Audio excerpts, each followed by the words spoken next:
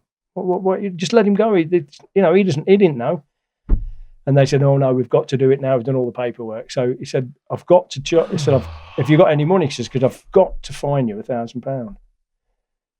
And which $1,000, sorry, which I did have. And he said, "Did that guy just approach you and say he'd represent you for 400 quid?" I said, "Yeah." He said, "Forget that. Use him. He's free." Sweet. and said, I'm going to make sure you don't get deported. I want you to go. And I said, I'm going to Gold Gym. I'm going to Santa Monica. I want to train at Gold Gym. And he went, "Say hello to Arnold for me." And I thought, no, they get judges like that in England. You know, there's no way they'd behave like that. Yeah. And I went out, and for some reason, I got followed out by some black lads who thought they'd heard that I'd had a firearm and then been let in. And they were saying, "Are you MI6? Are you MI6? Are you Special Secret Service?" I said, "What are you on about?" I said, "Well, you had firearms, and then they let you in with firearms." So they didn't have firearms. I said, "Yes, they did. We heard them. We heard what you said."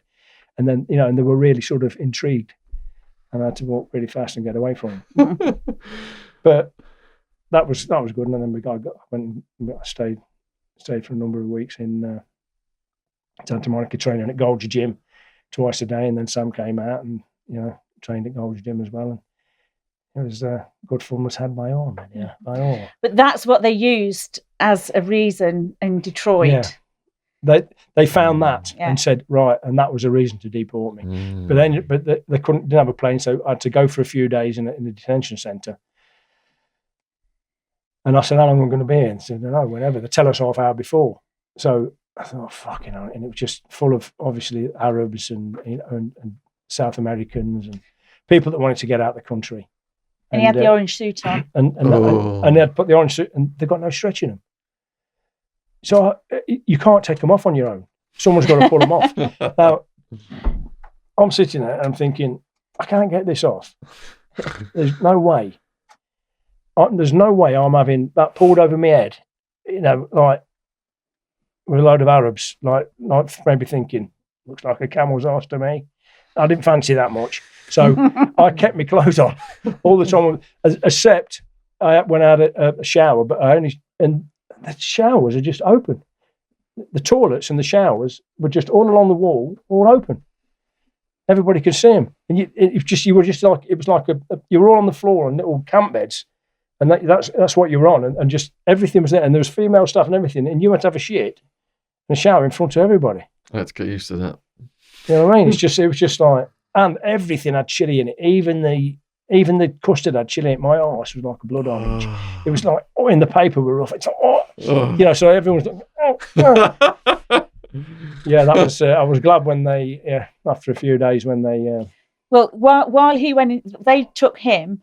I'd gone up to the guy. They put me in a waiting room, and I went up to this guy at the desk, to sort of try and find out what was happening. And he said he isn't going anywhere. He got busted for steroids. If I were you, I would seriously reconsider marrying this guy. And I was like, bit of marriage counselling thrown in. Yeah. And then, so basically they've took him, and I'm like, what do I do? He said, "Oh, you can go." So he's given me his watch, his money, and everything, and I've gone out. And the snow in Denver was like 6 foot tall. So I just got a taxi and just said, take me to the nearest hotel. So I'm in the hotel and I've put the television on. This is like the next day. And there's riots and there's a state of emergency declared because on the same day in the same park, they'd had the Ku Klux Klan annual rally and the Martin Luther King annual rally, and they just separated by a line of coppers holding the hands. mayor thought it was funny to give them both the license on the same day.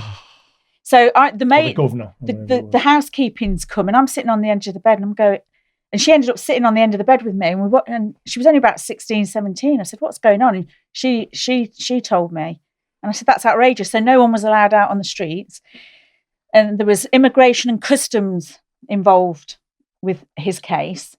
And neither agency liked the other. So I found it very fortuitous that I could say to one, well, immigration said this. And they go, oh, well, it's not up to them. This is what's happening. So I was able to sort of play them off against each other. But I just got a call to say that he was going to go to the airport. But even right until the very last minute, we didn't actually know. Yeah, just a half hour before, get ready, you're going. I'm thinking, fuck that, my arse can't take any more of Yeah. this. I'm off. And it smell as well. It's smelling. You've got no deodorant on, no nothing. And so, Bird baths. not for me. The people there have been 9 years. Because I said to one of the guys, I said, I'll be going soon. They're just going to deport me. He went, you ain't going no fucking way, man. I want to get out of this fucking shithole. I've been here 9 fucking years. And then he said, he's been here 8 years. He's been here 3 years. He says, we want to get out of fucking here. You don't want to go. I thought, oh, you bastard. Officer. So I'm thinking, for the time of that, I'm thinking, shit. These guys were in exactly the same position I was in to be deported and been there 9 fucking years because they're just the barristers are just making money out of them. Yeah, of course. Constant appealings and staying, when they just let me go home, please. It's just a big racket, isn't it? Yeah, it's like the guys that want to die, innit? It's like, please, just let me die. Why am I here for 20 years while you're making a fortune out of it? Yeah. Just, I want to die. Please, do me in. Private prisons. So I know what the viewers are thinking at this point. Did they make it to Vegas? Did they get married? Well, we're still together. No, we actually didn't get married because we got deported and I could never go back there again. So it never. But we've been 32 years. Congratulations. Yeah. Yes, very happy. Still love her as much as I ever did. Oh, what a fantastic note to end this on, and just thank you so much, guys, for coming out today. It's been a real pleasure. Enjoyed it. When I interview someone who just smiles constantly, I'm like on a high then for the rest of the day, and I can just feel that. Sure. That energy. Yeah, it's really something. So, is there anything you would like to say then to the people watching this? Have you got like social media that you want people to follow you on or anything? No, I don't. I don't do social media. It's not my thing. You can. If I bored you to death, I apologise. Sometimes your own personal drivel ain't so interesting to other people. Yeah. It's And do you think if I amuse people, if I entertain them for a bit, then that's all I need to do. I'm sure you did. You don't need to send any donations anywhere or anything like that. Are you going to get your book out at some point? Your vignettes and your stories? Maybe. I've not really been approached by anyone about it because I've not given it to anybody, but I need to finish it off because since I come out of prison the last 8.5 years, I've not written anything. But obviously there are other things I'd like to finish it off with what's going on in the world at the moment. Yeah. I own a publishing company. I've published about 10 books for some of my podcast guests. So if you want to send me some chapters, I'd be happy to check that out. Yeah. So I hope you've smiled as much as me throughout this interview and enjoyed it. And please let us know in the comments. Huge thank you to all the new subscribers. Subscription logo is in the bottom corner of the screen. Huge thank you to James and Joe for coming out today and doing all this work for us to get you these high quality podcasts. And huge thank you to people who've gone down in the description box and clicked on our socials and our playlists and all of our other links. All right, thanks very much then, guys. Really appreciate Thank it. you very much. Pleasure. Cheers. Enjoyed it. Cheers. Thank you. Cheers. Surely so saying, so little busy.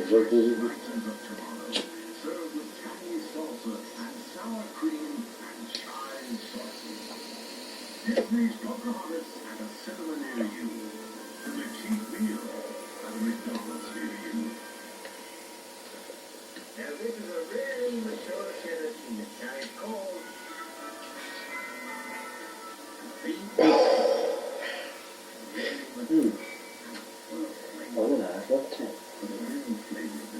Yeah, it kind of makes me really the same film. Well, isn't it? That goes with some options.